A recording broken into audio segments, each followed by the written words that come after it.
함께 은혜 나누실 하나님의 말씀은 누가복음 15장 15절부터 19절 말씀입니다.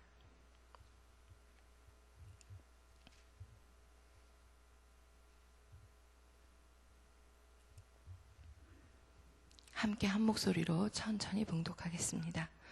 가서 그 나라 백성 중 한 사람에게 붙여 사니 그가 그를 들로 보내어 돼지를 치게 하였는데 그가 돼지 먹는 쥐염 열매로 배를 채우고자 하되 주는 자가 없는지라. 이에 스스로 돌이켜 이르되 내 아버지에게는 양식이 풍족한 품꾼이 얼마나 많은가. 나는 여기서 주려 죽는구나. 내가 일어나 아버지께 가서 이르기를 아버지, 내가 하늘과 아버지께 죄를 지었사오니 지금부터는 아버지의 아들이라 일컬음을 감당하지 못하겠나이다. 나를 품꾼의 하나로 보소서 하리라 하고. 아멘. 누가복음 15장 말씀은 그 세 가지 비유가 나오는데 그 내용 주제가 같습니다. 잃어버린 것을 찾는다라는 것입니다. 사랑하는 성도님들, 요즘에 최근에 아주 중요한 거 잊어버린 거 있으십니까? 잃어버린 그것 때문에 많이 안타까워하고 힘들었던 경험이 있으십니까? 저도 말씀을 준비하면서 그런 걸 좀 생각을 해봤어요. 최근에 내가 잃어버려가지고 그것을 굉장히 안타깝게 그리고 마음을 쓰면서 찾았던 그런 기억이 있나 이런 생각을 해보았습니다. 중요한 얘기는 여러 번 하지요. 이 누가복음 15장은 32절까지 있는데 세 가지 비유가 같은 내용을 반복하는 겁니다. 그만큼 이 잃어버린 것을 찾는 그 마음, 그 간절한 마음을 우리 주님께서 강조해서 말씀을 하고자 하는 것입니다. 1절부터 3절에는 서론이 나옵니다. 세리와 죄인들이 우리 주님의 말씀을 들으려고 가까이 몰려들었습니다. 그랬더니 바리새파 사람들과 서기관들이 이 사람들을 비난하면서 예수님께 죄인들을 맞아들이고 그들과 함께 음식을 먹는다고 그렇게 비난을 합니다. 그래서 예수님께서 그들에게 이 세 가지 비유를 말씀해 주시게 된 겁니다. 4절부터 7절까지는 잃은 양을 찾는 목자 비유가 나왔고요. 그리고 8절부터 10절까지는 잃은 드라크마를 찾는 여인 비유가 나왔습니다. 그리고 어제부터 묵상하고 있는 말씀 11절부터 끝까지 32절까지는 탕자의 비유라는 제목으로 잘 알려진 잃은 아들을 되찾은 아버지 비유에 대해서 말씀을 해주고 계십니다. 이 세 가지 비유는 모두 죄인이라고 생각하는 사람들, 즉 1절에 나오는 모든 세리와 죄인들이 구원의 대상이 된다는 것을 강조하시기 위해서 예수님께서 말씀을 하셨습니다. 이 세 가지 비유는 점층적으로 그 잃어버린 것에 대해서 점점 더 중요하다는 것을 강조하기 위한 그런 순서로 이렇게 나오는데요. 100마리 잃어버린 그 중에 잃어버린 양 1마리, 그리고 10개의 드라크마 중에 잃어버린 드라크마 1개, 그리고 마지막으로 2 아들 중에 잃어버린 아들 1명. 이렇게 처음에는 100분의 1을 잃어버렸고, 두 번째 비유에서는 10분의 1을 잃어버렸고, 세 번째 비유에서는 2분의 1을 잃어버렸고, 점점 더 그 잃어버린 그 중요도가 더 커지는 그런 순서로 나오면서 말씀을 강조하고 있습니다. 우리는 이 세 가지 비유를 해석할 때 염두에 둬야 되는 그런 내용이 있습니다. 첫째는 모든 세리와 죄인들도 하나님과 언약을 맺은 언약 백성이라는 겁니다. 그래서 이 비유에 기록된 잃은 것들은 모두 하나님의 언약 백성이었지만 그 언약에서 어긋나서 제 갈 길을 갔던 그런 사람들이라는 것을 염두에 두어야 합니다. 예수님께서는 바리새인과 서기관들의 맹렬한 비난, 반대에도 불구하고 이 세리와 죄인들은 하나님의 언약 백성이다. 그래서 그들을 찾으시는 그것은 하나님과의 언약을 회복시키기 위함이다라는 것을 알려주려고 하셨습니다. 두 번째는 비유의 초점이 잃은 것 그 자체에 있는 것이 아니라 잃은 양, 잃은 드라크마, 잃은 아들 그 자체에 있는 것이 아니라 잃은 자를 찾으시는 하나님께 있다는 것을 알아야 합니다. 세 가지 비유에서 구속하는 것, 찾는 그 주도권은 양, 드라크마, 돌아온 탕자에게 있는 것이 아니라 하나님께 있습니다. 하나님께서는 잃은 자를 찾기 위해서 먼저 손을 내뻗으셨고 그들을 찾았을 때 한없이 기뻐하셨습니다. 그래서 이 세 가지 비유에서는 잃은 자를 찾으시는 하나님의 한없는 사랑과 은총을 나타내주고 있습니다. 11절부터 나온 이 탕자의 비유, 잃은 아들을 찾으시는 아버지의 비유는 누가복음에만 나옵니다. 그리고 이 비유는 아주 긴 내용이에요. 11절부터 32절까지 긴 내용인데 두 부분으로 크게 나눌 수 있습니다. 11절에서 24절까지는 앞에 두 비유처럼 잃은 것을 찾는 것, 이 잃은 아들이 돌아오는 것, 그것에 대한 기쁨을 말하고 있습니다. 그리고 두 번째 부분 25절부터 32절에서는 이와는 대조적으로 맏아들의 아주 냉혹한 태도를 다루고 있습니다. 어제 이제 내용을 잠깐 살펴보면 한 아버지에게 두 아들이 있었습니다. 그런데 둘째 아들이 아버지와 형과 이 단란하게 살던 그 가정을 떠나서 자신이 하고 싶은 일을 마음대로 할 수 있는 다른 세상에 가고 싶어 했습니다. 아버지와 함께 사는 것보다 아버지의 재산을 분배받아서 자기 마음대로 즐기며 사는 것을 원했던 것이지요. 그래서 아버지에게 자신의 분깃을 요구했습니다. 구약 신명기 21장 17절에 보면 아버지가 사망했을 때 그 상속이 장남에게는 3분의 2가 돌아가게 되고 또 차남에게는 3분의 1이 돌아가게 됩니다. 그런데 이 상속법은 부친이 살았을 때 상속을 해 주었어도 부친이 돌아가시기 전까지는 그 상속해준 그 상속을 본인이 마음대로 할 수가 없습니다. 예를 들어 밭을 상속받았는데 거기 소출이 나도 그 소출을 아버지한테 돌려야 된다고 합니다. 그런데 이 둘째 아들은 아버지에게 상속을 요구하고 그리고는 그 분깃을 미리 달라고 해서 그것을 팔아서 돈으로 바꿔서 아주 머나먼 나라로 떠나버렸습니다. 그리고 이 아들은 방탕하게 살면서 자신의 그 상속받은 재산을 다 탕진해서 없앴습니다. 재산을 없앤 것도 굉장히 힘든 상황이었는데 거기다가 엎친 데 덮친 격으로 그 나라에 크게 흉년이 들어서 아주 궁핍한 상황이 되었습니다. 그래서 이제 오늘 우리가 읽은 말씀에 보면 이 둘째 아들이 어떤 사람에게 빌부터 사는 신세가 되었다 이렇게 나옵니다. 이방인에게 돼지를 치는 것으로 봐서 이방인 나라라는 걸 알 수 있고요. 이 이방인에게 빌부터 살았다는 것은 이미 유대인의 신분으로서 살아가야 되는 것을 저버렸다는 것, 그리고 그것뿐 아니라 자기의 신앙을 저버렸다는 것을 알 수 있습니다. 부정한 돼지 짐승 치는 일을 맡겼고 그 일을 하게 됐다는 것을 보면 알 수 있죠. 유대인들은 예로부터 자신의 동족은 종으로 부리지 않았습니다. 그리고 다른 민족, 다른 족속의 종이 되는 것을 가장 큰 수치로 여겼다고 합니다. 둘째 아들은 아버지의 간섭을 벗어나서 자기 마음대로 자유를 누리면서 먼 이국 땅에서 그렇게 멋지게 살아보려고 아버지를 떠났지만 결국 그곳에서 이방인의 종살이를 하는 그런 비참한 신세로 전락했습니다. 아버지의 품을 떠나 유대인들이 부정하다고 하는 그 돼지를 치는 그런 일을 하는 그런 신세로 전락하게 된 것을 알 수 있습니다. 게다가 돼지들이 먹는 쥐염 열매 그것으로 배를 채우고자 했는데 그것조차도 주는 사람이 없다고 그 둘째 아들의 비참한 상황이 나옵니다. 그래서 17절에 보면 이 둘째 아들이 아버지를 생각하게 됩니다. 제가 13번역으로 한번 17절부터 19절을 읽어드리겠습니다. 그제서야 그는 제정신이 들어서 이렇게 말하였다.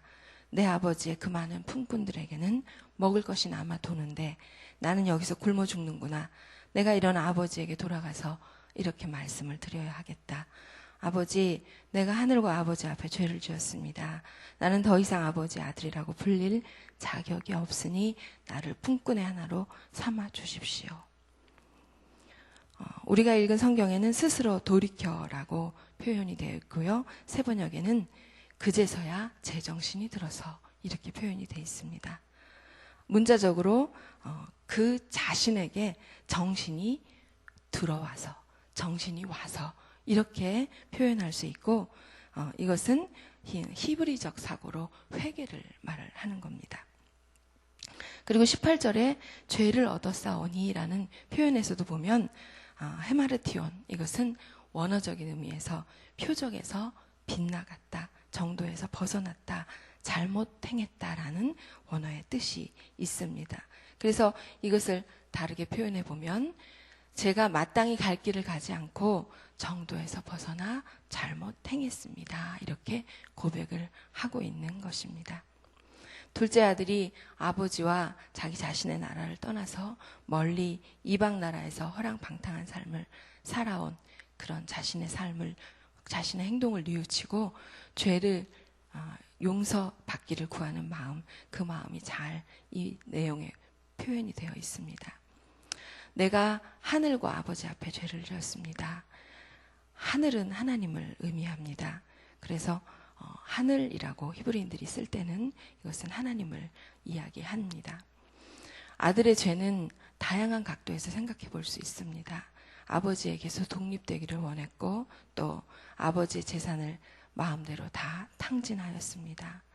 이것은 인간이 하나님께 범죄하게 된 동기, 즉 하나님으로부터 독립하고자 했고, 그리고 자신의 삶의 주인으로 여기면서 하나님을 자신의 주인으로 모시기를 싫어한 것, 이것을 생각해 볼 수 있습니다. 그리고 두 번째는 허랑방탕한 삶을 살았습니다. 허랑방탕한 삶이라는 것을 원어를 보면 죄를 짓는 삶을 의미한다고 그렇게 나옵니다. 타락한 인간 본성 중에 하나가 바로 방탕한 생활입니다. 사도 바울은 갈라디아서 5장 17절부터 21절에 타락한 인간의 욕망을 이렇게 말을 합니다. 육체의 소욕은 성령을 거스리고 성령은 육체를 거스리나니 이 둘이 서로 대적하므로 너희가 원하는 것을 하지 못하게 하려 함이니라. 너희가 만일 성령의 인도하시는 바가 되면 율법 아래 있지 아니하리라. 육체의 일은 분명하니 곧 음행과 더러운 것과 호색과 우상숭배와 주술과 원수 맺는 것과 분쟁과 시기와 분냄과 당짓는 것과 분열함과 이단과 투기와 술취함과 방탕함과 또 그와 같은 것들이라. 전에 너희에게 경계한 것 같이 경계하노니 이런 일을 하는 자들은 하나님의 나라를 유업으로 받지 못할 것이요. 이렇게 둘째 아들은 죄를 지었고 또 율법에서 그 많은 부정한 짐승과 접촉도 하였습니다. 아버지에게 불효했고 불순종했고 또 그렇게 사랑이 많고 자상한 아버지를 주신 하나님께도 범죄했습니다. 이렇게 하나님과 아버지께 죄를 지은 둘째 아들은 이제 더 이상 자신이 아버지 아들 자격을 유지할 수 없을 것이라고 자신을 자책했습니다. 스스로 아들이라 칭함을 받을 수 없는 존재다라는 것을 인정했습니다. 그리고는 자신을 품꾼의 하나로 보아달라고 아버지께 말하려고 합니다. 이 품꾼은 헬라어로 미스디온이라고 한다고 합니다. 그런데 이것은 그냥 종, 이것보다 임시로 고용된 종, 그래서 날품팔이 같은 그런 종을 의미한다고 합니다. 아버지 종으로 들어갈 수 없을 것이라고 생각하는 거죠. 그냥 종으로라도 들어갈 수 없는 그런 자신의 죄를 깨닫고 그냥 단지 임시로 고용된 알품팔이라도 그렇게 들어가도 만족하겠다 이렇게 생각을 하는 겁니다. 그리고 이 소망은 실현될지 그렇게 되지 않을지 또 모릅니다. 그러나 죽음에 임박한 절박한 상황에서는 그 소망이라도 이 둘째 아들은 가지려고 했던 겁니다. 아버지를 떠났던 이 둘째 아들은 죄의 종이 되었습니다. 아버지의 상속을 받는 그런 귀한 아들의 신분에서 돼지를 치는 그런 천한 종의 신분으로 전락을 했습니다. 그리고 결국 이대로 있으면 죽을 수밖에 없는 그런 상황이 됐습니다. 이 둘째 아들은 육신의 배고픔, 그것도 중요했지만 영적인 기근, 영적인 굶주림, 그것도 심각했습니다. 이 둘째 아들은 그러나 이런 상황에서 아버지를 떠올리며 회개합니다. 그리고 결단합니다. 이 탕자가 아버지께로 돌아가는 과정이 오늘 말씀에 잘 나타납니다. 3가지 정도 단계로 볼 수 있습니다. 17절에 보면 이에 스스로 돌이켜 이르되 내 아버지에게는 양식이 풍족한 품꾼이 얼마나 많은가 나는 여기서 줄여 죽는구나. 먼저 탕자는 스스로 돌이켰다고 나옵니다. 자신이 하나님과 아버지께 죄를 지었다는 사실을 인정하고 돌이키기로 생각을 바꾼 겁니다.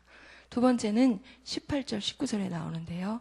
내가 일어나 아버지께 가서 이르기를 아버지 내가 하늘과 아버지께 죄를 지었사오니 지금부터는 아버지 아들이라 일컬음을 감당하지 못하겠나이다. 나를 품꾼의 하나로 보소서 하리라 하고 이 탕자는 자신의 죄를 슬퍼하고 또 그리고 거기서 끝나는 것이 아니라 자신의 죄를 솔직하게 고백합니다. 그리고 그것을 아버지께 고백하기로 결심을 합니다. 그리고 그 다음에 가장 중요한 단계는 내일 말씀에 나오는데 20절에 이에 일어나서 아버지께로 돌아가니라. 탕자가 아버지께로 마음 먹고 생각한 것에 끝난 게 아니라 돌아갔다는 그것이 중요합니다. 처음에 2단계를 진심으로 마음에 뉘우치고 경험했다고 하더라도 결정적으로 아버지께 돌아가지 않았다면 그는 용서를 경험하지 못했을 겁니다. 우리는 오늘 말씀을 묵상하면서 이 둘째 아들을 통해서 참된 회개자의 모습을 볼 수 있습니다. 오늘 이 예수님께서 말씀하신 비유에 등장하는 이 주인공 탕자는 자기의 죄악을 합리화하거나 변명하지 않았습니다. 환경이나 남 탓으로 책임을 돌리며 핑계하지 않았습니다. 자기 자신의 죄를 직시하고 철저하게 인정했습니다. 비참한 처지에서 스스로 깨달아서 뉘우치는 말, 그리고 아버지를 만났을 때 낮아진 마음으로 고백한 말이 똑같은 것을 볼 수 있습니다. 누가복음 15장 18절 19절에 아버지 내가 하늘과 아버지께 죄를 지었사오니 지금부터는 아버지의 아들이라 일컬음을 감당하지 못하겠나이다 라고 이야기하겠다고 생각하고 21절에 보면 이와 똑같이 아버지에게 고백을 합니다. 바로 자기가 아버지를 무시하고 그 재산만 소중히 여겼던 그런 무례한이었다는 것을 인정했습니다. 그리고 허랑방탕하게 살아서 모든 재산을 낭비하고 궁핍하게 된 그것이 자기에게 모든 책임이 있음을 인정하고 뉘우쳤습니다. 자기 자신이 저지른 일이 얼마나 더럽고 끔찍한 일인지 깨달았을 뿐 아니라 그 저지른 잘못과 죄악에 대한 자신의 책임을 통감했습니다. 그래서 아버지께 진심으로 사죄를 하고 아버지 집에서 종노릇하겠다고 결심을 한 것입니다. 사랑하는 성도 여러분, 우리도 어떤 어려움이 있을 수 있고 어떤 죄악 가운데 있을 수 있습니다. 그때 둘째 아들처럼 하나님 아버지를 떠올려야 합니다. 그리고 그 죄를 인정하고 고백하고 진심으로 회개하고 그 아버지 품으로 돌아가야 합니다. 저는 이런 생각을 해봤습니다. 14절 어제 이제 끝부분에 있는 말씀에서 다 없앤 후 그 나라에 크게 흉년이 들어 그가 비로소 궁핍한지라. 돈이 다 떨어지고 그 나라에 기근이 들었을 때 그때 빨리 아버지 품으로 가지, 이런 생각을 해봤습니다. 그때라도 갔었으면 돼지치는 일을 안 했을 것이고 그렇게 비참하게 굶주리지도 않았을 텐데 말입니다. 조금이라도 덜 힘들었을 텐데 말입니다. 죄를 지었을 때 빨리 그 시간에 당장 돌이켜야 합니다. 영혼이 굶주리고 호흡이 막혀서 소생이 불가능해지기 전에, 더 이상 상하고 더 메마르기 전에 돌아와야 합니다. 그리고 영혼 깊은 곳에서 우러나오는 진정한 회개를 드려야 합니다. 오늘 말씀을 두렵고 떨림으로 제 자신에게 적용해 봅니다. 나도 더 비참해지기 전에 지금 돌이켜야 하는 그런 처지는 아닐까, 그렇게 묵상을 해보았습니다. 기도하겠습니다. 주님, 오늘 묵상한 둘째 아들의 모습이 저희 자신의 모습이 아닌지 돌아봅니다. 죄악 가운데 아버지를 멀리 떠나 어려움을 겪고 있다면 주님, 빨리 아버지를 기억하게 하시고 그 자리에서 돌이켜 회개하며 주님 품에, 아버지 품에 안길 수 있도록 인도하여 주옵소서. 감사를 드리며 우리를 사랑하시고 우리를 구원하신 예수 그리스도의 이름으로 기도 올립니다. 아멘. 우리 교회 공동기도문으로 함께 기도하겠습니다. 오늘은 봉사에 대한 기도입니다. 우리에게 서로 사랑하는 마음을 더욱 부어주옵소서. 교회 안의 작은 교회들을 넉넉하게 축복하옵소서.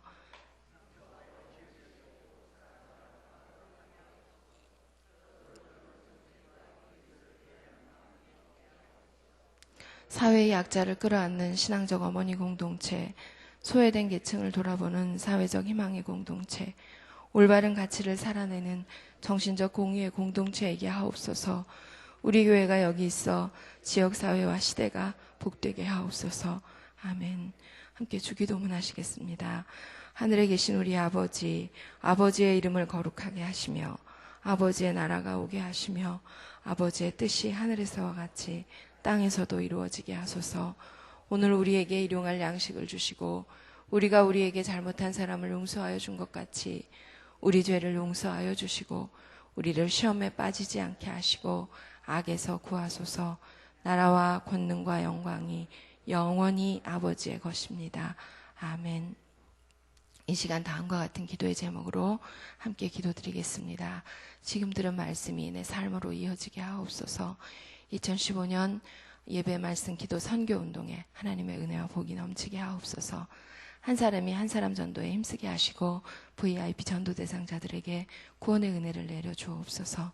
전도 폭발 8기에 예비된 훈련생들을 보내주시고 우리 교회 전도 사역 위에 주님의 은혜를 넘치게 하옵소서.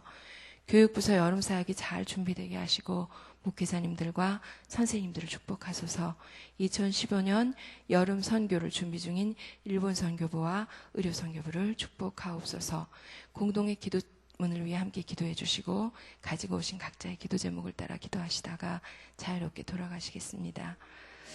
아버지 하나님 감사합니다. 오늘 이 새벽에도 둘째 아들을 통해서 주님 참으로 하나님을 떠나고 그 아버지를 떠나 자신의 마음대로 자신의 뜻대로 자유로움을 만끽하고 내 꿈과 뜻을 펼치려고 살았던 그 아들을 통해 저희 자신의 모습을 보게 하시고 아버지 하나님 참으로 주님을 떠난 저희들의 자신 그 모습 아버지 하나님 오늘 깨닫고